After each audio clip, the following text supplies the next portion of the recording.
तर आज मी सोयाबीनची भाजी बनवणार आहे। मी एका पातेल्यामध्ये गरम पाणी करून घेतलं।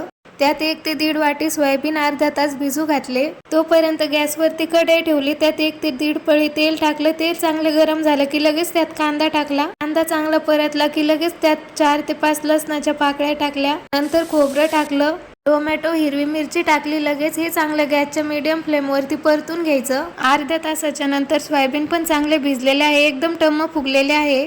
ते पाण्यातून बाहेर काढायचे आणि त्याला तेलामध्ये चांगलं परतून घ्यायचं। नंतर मग आपण तळून घेतलेला मसाला तो मिक्सर मध्ये काढून घ्यायचा। कढईमध्ये 1 ते 1.5 पळी तेल टाकायचं। तेल चांगलं गरम झालं की आपण हा वाटून घेतलेला मसाला टाकायचा। मसाला चांगला तेल सुटेपर्यंत परतून घ्यायचा। त्यात 1 चमचा धने पावडर, 1 चमचा गरम मसाला, 1 चमचा किचन किंग मसाला आणि 1 चमचा मिरची पावडर टाकायचं। हे चांगलं परतलं की वरतून सोयाबीन टाकायचे, ते मसाल्यामध्ये मिक्स करून घ्यायचे। वरतून 1 ते 1.5 ग्लास गरम पाणी टाकायचं, थोडीशी कोथिंबीर